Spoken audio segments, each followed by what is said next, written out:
All right, y'all. Welcome back. Acquire and Operate. Last week of the quarter, Q1 2024, we are acquiring and operating a portfolio of micro SaaS companies. We're doing it in public, trying to get folks jazzed about this path in life. And yeah, that's about it. Okay, Lou, how we doing, my G? Good to see you. Doing good. It's good to see you too, my man. The sun is shining, and I feel really good. Q1 has been it's been a rough one. I will say that. But for all that have made it through Q1, kudos to you. And I'm a little haggard, and I guess this is a disclaimer. We're keeping the train rolling. We've never missed a week, so we don't want to obviously break that streak. But damn, we pooped. So hopefully our words are connected to our mouth and everything sounds okay and coherent. But just know we're in the tail end of a scrambling and super high performance, great output quarter. But damn, it'll be nice to kind of change gears. And I will say, on the breath of being nice to change gears, we all have a nice beach vacation coming up next week. You're in Mexico. I'm in DR. Yeah, catching the solar eclipse. Yeah, and doing Mexico City, and obviously it's one of few international trips that I've had with Marty, my wife. We had a kiddo early on in our relationship, which is known to snuff out any wild international adventures. So next week is going to be a really sweet spot for us. So I'm jazzed. I'm pumped for you, man. That's going to be an awesome time. I hope you guys get some beautiful views. No doubt. And I guess for everyone, solar eclipse, I guess it's next Monday, but there's certain places where it's a totality. My wife would do a much better job describing what's happening, but it's radical. And if you have a chance to participate somehow, you can see the kind of the line of totality on a map, and it's accessible. Like I think it's in Oklahoma, it's in Dallas. There's some few places in the States. You don't have to go super hard and get out to Mexico and go to Mazatlan. But anywho, on the business front, so OKR Teardown. Let me pull up my screen here and we'll dive in. So we are jamming on an OKR Teardown. As noted, we're launching cold outbound to establish performance base rates. And so in terms of the substance that follows, we're going to actually look at the OKR. So we'll look at the objective and the associated key results. And then we've put together some select commentary on some of the key results. So think prerequisites, best practices, our failures, etc. All right, so the objective is fully spoken, test cold outbound to establish base rates, systematize if trial conversions are greater than 3.5%. Key results, there's a lot of action here, and I didn't cover all of it in the commentary, just hit on the most important stuff. But the first two exercises are very learning oriented. So the first one is to manually craft outbound to current users. So basically just treat your current users like they were leads. Where would you find them? What would you say to them? What's important to them? And then moving into another learning exercise, analyze the last 10x paid users, so the last folks that signed up and converted, and you're looking for patterns in firmographics, segment, product usage, all that kind of stuff. From here, you want to finalize the personalization inputs or the substance that you're going to include in your outbound and the optimal channels. Then you want to determine first priority target segment and create a multi-touch campaign template. Then you want to move into finalize the lead sourcing and enrichment method tooling. As you'll notice, and this is on a batting tee for you, Kev, to put together, if you're so inclined, probably a post on just the tooling because operations, I guess outbound is a notoriously complex operation. It involves a lot of pieces that you need to fit together into a cohesive puzzle. And we didn't go too deep on that. We wanted to keep it a little more abstract, but hopefully it's still very useful. But you do want to finalize your lead sourcing and enrichment method tooling. That's obviously that's the oil flowing through your pipeline is leads. So how do you get them? How do you enrich them? And then you want to execute a limited campaign. For us, that's about 300 leads over 4 weeks to start warming up the domains. And we dive into what warming up domains means. And then from there, you execute the full campaign, which for us is about 1,000 leads, and establish base rate trial sign-up conversions. And obviously, we want to beat 3.5%, which is our current conversion rate from organic and social. And then ideally, things look good. You establish V1 playbook for cold outbound and scale it to the moon. Anything to add there, Kev? Nothing to add. I will say treat this list as a very simple, straightforward skeleton. Each one of these bullets, they have it gets hairy. They have about 3 to 5 additional steps that go into it. So to your earlier point, it may serve well. I think we have our outbound operating system that I kind of drafted. It may serve well to do like a technical version of this exercise just to share with everyone. Here's what an actual foundation for an outbound motion and what it looks like. Here's how you measure and track everything that's going on, and here are all the tools that you need, what it's going to cost, and just how to be ready for it. And we're using cold outbound as like a sales-led tactic, but we don't necessarily utilize sales-led growth, meaning you would usually align SDRs, sales development reps, or somebody executing the outbound. So there's a whole human element here where you have to distribute leads, they have to manage inboxes, they're placing calls. And so all of that human element obviously ratchets up the complexity. So for us, it's mostly about just using a sales-led tactic to drive traffic to what is a user-led onboarding product and doesn't require sales interactions. So let's touch on that a bit, because I think before we talked quickly about finding the harmony between sales-led growth and product-led growth. And I like to call it out as the harmony of value-led growth. You're finding what works between two aspects and what works for your users, what works for your product. You understand, hey, we don't need to introduce additional burn to our overhead by bringing people in. We already know our product is in a great place where it can be entirely self-serve. So what we need to do is really just find a way to engage them with thoughtful content and provide things that can give them value. So like a spreadsheet to show them how to calculate their budgets for the next upcoming event, or shoot something where they can really use to scale what they're doing and just find success, be better, right?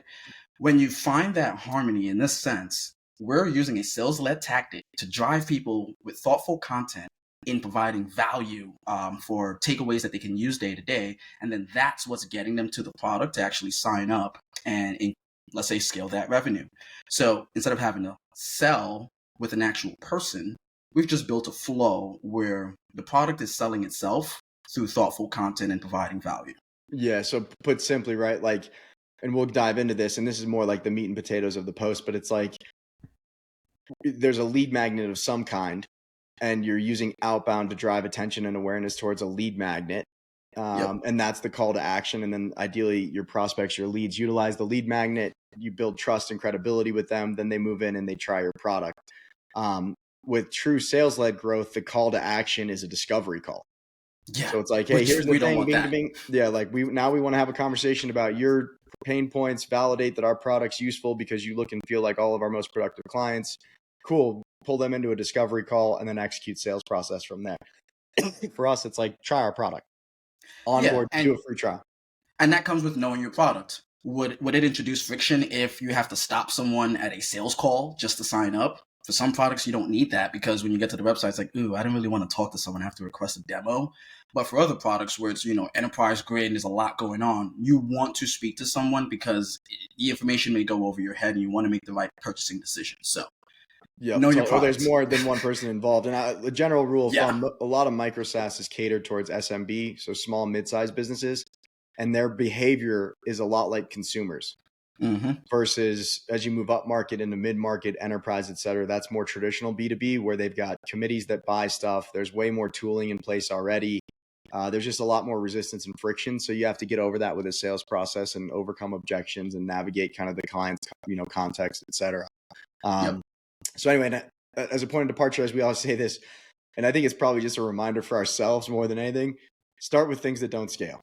So the first, like the tendency is like, whoa, we're going to send automated emails with this thing and we're going to acquire leads over here and it's going to pipe them in and then we're going to use AI to craft them. And it's like, oh dear God. And then all of a sudden you're like, hey, but this one thing's not working. And it's like, okay, we have to unstitch this thing and fix it. And then that changes how this integrates with this thing.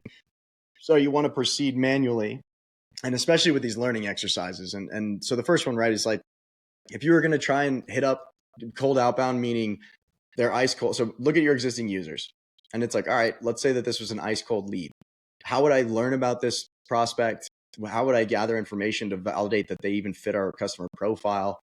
Do I have any evidence that they're suffering from the pain points that our product solves? So big picture would be like, how do we engage with existing users, assuming they were ice cold leads? How would we personalize a message? What channels are most likely to reach them? And what's a very valuable resource we can provide for free to be useful and build trust? So this is as manual as it gets. Grab a sheet of like 10 random users or 10 users that have the highest, contribution of revenue. There's some different ways to scale it or to skin the cat, and then go do a web search. Kevin Lewis technology business. Okay, he's got a LinkedIn profile. There's nothing on his LinkedIn profile. He's super active on Instagram. Holy shit, he has a blog. He writes about all this other stuff. And you start to really quickly understand, okay, where are these people active? Where do I get the best information about them? Again, to validate that we're a fit for what they do, etc. And the output here is probably a simple spreadsheet. And you're just, ideally, at the beginning, you're just raw notes. They're active here. They're posting on Facebook once a week. They have this many Facebook followers. They're never on LinkedIn. Most of their inbound is via email. Like, they collect leads via email. So it's reasonable to think that, they're monitoring their inbox. That's kind of a source of the bloodline for their business, et cetera. And so all the while, just macro questions, keep it simple. How would I find this if I was sending emails by hand, totally personalized, sending DMs on Facebook, what would that look like? And then from there, you move into analyzing the last 10x paid users. So now you have more data working for you, but it is a very manual exercise. So I kept these very general, but it's like, how did this user find us? Like, what was the referral source? Is it an organic visit? Did they come to us via social? When they populated, as we've spoken about profiling, when they signed up for a trial, what were the inputs? And so that's a function of, what are the things that you ask users when they sign up to move them into a segment spot so that you can optimize their experience when they get into the product, et cetera. And then, of course, what actions did they take when they got in the product? Which outcomes were the most important to them? And here, you probably got mixed panel, or there's a whole universe of, kind of product usage analytics. But kind of an extension of the first exercise, but you're trying to take advantage of, the surface area that you have from a data and analytics perspective to kind of stamp what is probably already starting to feel like some kind of gut instinct around stuff. Anything to add there, Kev? No, I would say, I will add something to the data usage portion. I would say most product managers already kind of understand where to see what their users are doing. But if you want to start from free tools to paid tools, Mixpanel, great solution, even from like a free plan. Then there's BigQuery, Google Cloud Studio. There's just so many tools out there. So like we always say, you can't really measure what you're not tracking or what you can't see. So just always make sure you're just looking at what people are doing so you can understand, is your product actually fitting the reason they signed up for it? Like, is it hitting the job to be done, the outcome they're looking for? So outside of Mixpanel, get creative with your tooling. You don't have to spend a ton of money to just see what people are doing. Totally. And so from here, you can actually stamp a hypothesis, if you will. So it's like, all right. And for us, just to make it real, the personalization inputs for us were the average. So our users are very active on like vendor marketplaces because that's how their clients find them. So think, I want to look for, XYZ, best XYZ people. And you go to a thing, here's best XYZ people in this city.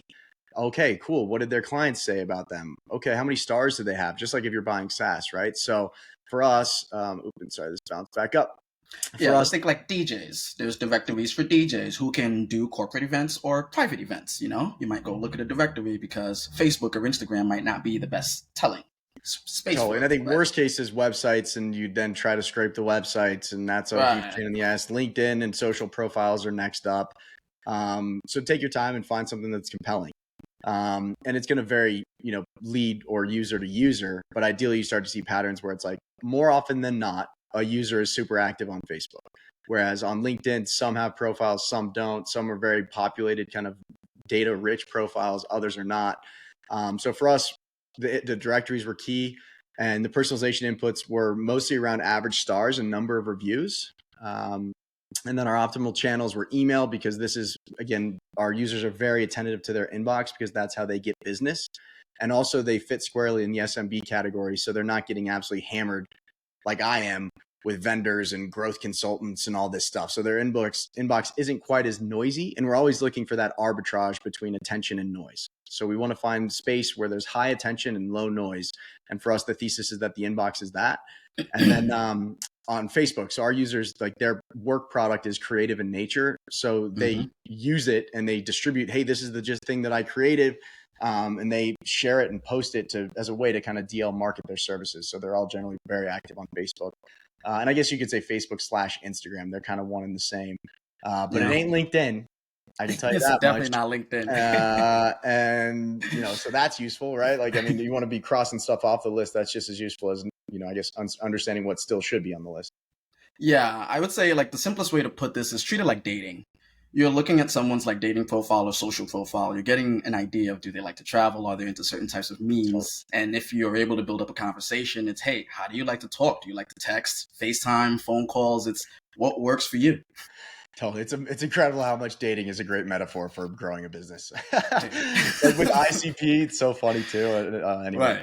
Right. Cool. So then from here, so now we've got a thesis around, all right, what do we want to use in our messaging? What channels do we want to execute the messaging through? So now we can determine our first priority segment and create a multi-touch campaign template, or just like an example template. So for us, it was clear, like we looked at our existing users, right, as a function of the manual exercise that we just did. And it was like, wow, our users have incredible reputations online. Like most of them have 4+ stars, 100+ reviews. And we know that the majority are like, I don't really know how to grow because I'm scared that if I take, like, I should say quality and volume are at odds. So it's like, okay, if I increase my volume, how can I possibly maintain that quality? Because it's very important to me that I maintain that stellar reputation.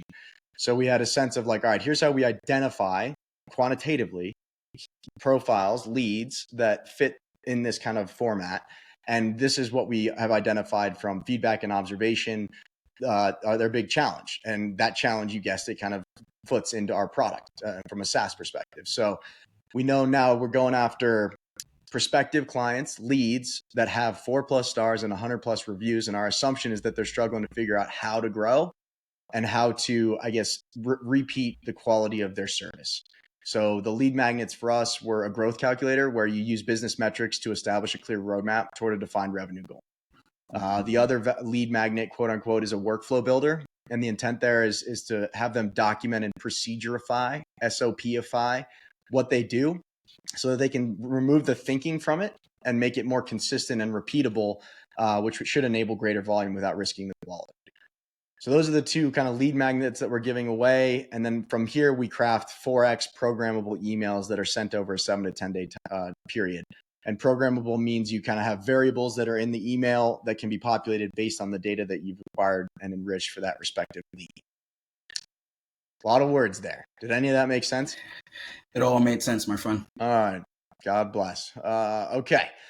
And then from here, we start to get more. I'm like, oh yeah, I'm like, just send all the emails. Yeah, we've got 1,000 leads. Send them out. And it's like, well, maybe not, dude. That's probably not what you want to do. Everyone's had that thought. Yeah, it's like, cool. Just spray the Gatling gun everywhere. Spray it hard and fast. So don't do that. If you can tell by our sarcasm, you want to execute a limited campaign to start warming up the domains.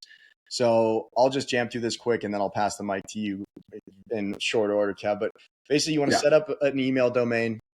So if it's the same as your website, be careful with that. You probably want to set up an established domain to execute cold outbound.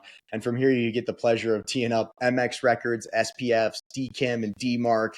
And this basically is all kinds of weird, documentation with the powers that be that proves that your email is legitimate. Yeah. And then that's your digital ID. Yeah, hey, it's a should digital, you be emailing me? Are you allowed to sit with us?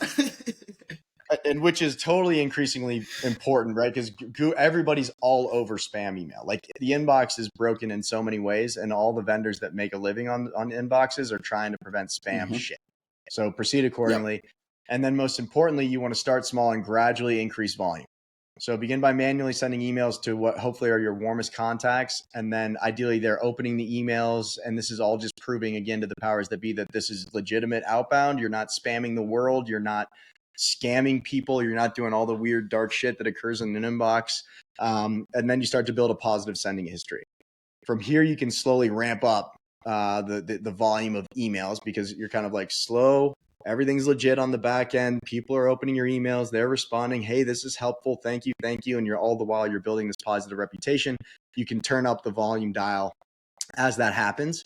And then all the while you're just looking at it and confirming that the reputation of your domain is solid, deliverability is solid, and you make adjustments as needed. And this is mostly about the substance of the email to improve how much people are engaging with it, to prove that it's quality, and the volume. So those are the two dials or the kind of levers that you have available to you, and you want to take your time. 100%. And I would say just to kind of like, well, actually, I'm going to let you go and then I'll go back to like bullet number one and just explain some of the complexities and where people get hung up with each step. Yeah, well, I think let's maybe move there, because from here I zoomed out just to look again macro with, because it was so hard not to get down the rabbit hole here on the tech stack and the I operational know. components. So I just kind of was like, these are the big meta things that fit together. Mhm. So why don't you jam or just elaborate maybe on some of the best practice around some of these initial points? Absolutely. So, because I know this area is super important for anyone who is currently in business or trying to start their own company. It's just, how do we email properly? Literally, how do we just get to an inbox? That's the hardest thing to do. So, what I would say is when it comes to setting up your domain, what you want to do is separate your identities. The one-to-one personal emails, let that be over your primary domain. So if you are Microsoft.com, your one-to-one personal emails for everyone in the company, even internal, goes through Microsoft.com. The moment you consider marketing and going even outbound or trying to generate inbound leads through marketing tactics, you want to then create a subdomain that can be email.microsoft.com or just get a whole other brand new domain, Microsoft.co. The subdomain or a whole new domain is just another way to segment the activity that's happening in one area. So that way you can do your bulk emails and just, let's say, secure your reputation. Like we talked about, MX records, Spiff, DK. These are all just individual records that email service providers like a Gmail or, Microsoft, they'll want you to apply these records same way as a citizen in the country. You have a passport, a state ID. Those are your digital IDs for your business. So if you are starting a company, you have your main domain that everyone has to come to your website. Do not market on the same domain you Yeah. use it for your website. That is the worst thing you will do. Because it's like I'm sending emails to you and or I'm sending, that's a bad example. I'm sending emails to my wife and they're going to spam. And she's like, what the hell? Right. And it's like, oh, it's because we broke the email deliverability by using it for outbound. Exactly. And then when folks are even trying to visit your website, now your ranking goes down and you're like, man, our traffic. And now we're paying more for keywords and no one's coming to our website. That because your reputation's bad. So now we go into the reputation monitoring, and I'll touch on that a bit. Marketing automation tools, they all include that aspect now. So we talk about getting a domain and setting up your reputation with the MX, Spiff, and DKIM records. You use, let's say, HubSpot, MailChimp, any of those marketing automation tools, they now have you walk through that process and they provide reports to monitor your reputation. Now you're thinking from an engineering perspective, well, we have this product. I have Mailgun, SendGrid, Amazon SES. Guess what? They do the same thing now. They'll validate the emails, they'll do bulk sending with thousands per day, and they'll monitor your reputation just to say, hey, let's slow things down a bit, right? So get a separate domain, secure a bulk email automation tool or marketing automation tool where you can register that domain, secure your reputation, and monitor your reputation, right? Outside of that, once all of that is set up, the third thing you want to do now is just gradually send some emails. Don't just start with 500 in the first day. Some of these tools, they have built-in warm-up capabilities, so you want to look for a solution with that. But if it's not built in, what you don't want to do is look like a robot blasting emails. Email service providers like Gmail, they're looking for that human activity. It's the same reason why you wouldn't create a bot to just automate your Instagram. You're going to get blocked. The same thing is happening with your email. So if you're a brand new person just started at a company, you're going to send maybe 3 emails, 5 emails, 10 emails. Your email address is brand new. That's what Google is looking for. That's what Microsoft is looking for. No human is going to send 1,000 emails on day one. So just be smart about how you reach out to people and make sure you got a separate domain and your reputation is secure in a tool that you can use to monitor it at the same time. That's all I would say. Boom. Just make it look like a human. That's it. Point. A human doesn't be start human. It doesn't start on day one and just rinse 1,000 emails to addresses nobody knows. And if they do, take them back through onboarding because they missed something in it with the manager, the trainer. Just no. Totally. All right. So now we'll zoom out. And so I guess the bottom line is don't rush it, and I guess simulate human behavior. Yeah. And like we said earlier, start manual before you automate anything, because when you start manual, you get a true feel for what it is you're doing and you get to be authentic at the same time. People can sense that on the other end if you're being authentic or not. So start there, learn how to be authentic, then automate once you've established some base rates. Beautiful. So, and I guess I wanted to touch on this very briefly, but for our email campaign tool, Kev identified snub, snov.io as best in class. And it was like, all right, so like you definitely need a tool for email campaign execution. Like I think, as you noted, you can crank a few emails manually if you want. Use a template. You can pipe the template directly into your inbox, click it, update it, etc. But pretty quickly, you're going to want to be using some of the automation that's available to you. So then it's like, all right. And as we said, and this is a little bit at odds, so it's kind of a chicken or the egg, but you want to proceed in a manual manner. But at the same time, in the periphery of your mind, you need to be understanding, okay, like what are the puzzle pieces that fit into this entire workflow? And what tooling are we going to use to systematize this on the other end? And you just want to be thoughtful about that because those decisions are kind of embedded as you go. So the first thing is acquiring and enriching leads. So the most conventional approach here is to buy leads via like a Clearbit or Zoom Info, or I think they merged. I don't even know, but there's a ton of like we sell leads vendors out there. Obviously, web scraping is available for the more technically capable folks. Then you got to get those leads into your CRM or your system of record, HubSpot, Salesforce, Pipe, whatever. And then you need to add those leads to an email outbound tool or a system of action. And then you need to monitor the campaign performance. So there's probably 2 or 3 tools there that need integration, and you can keep it OG. And it's like our leads are in an email. We drop them into the email campaign, and if they create a thing, we push them into our CRM. Like there are definitely there's a spectrum of how tight you can knit that stuff together. But those are probably the big puzzle pieces that you need to at least be thoughtful around.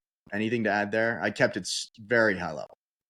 No, that's perfect. The only thing I would add for the folks who, let's say, are bootstrapped, no budget, and you just want to start super light, hey, your leads can start as a spreadsheet CRM, literally, and then you just get like a free solution like Snub where they let you send a few emails for free. There's MailChimp, MailerLite, a lot of these things that let you send about 1,000 to 2,000 emails a month for free. So just get your domain, have your spreadsheet, just get in there, man.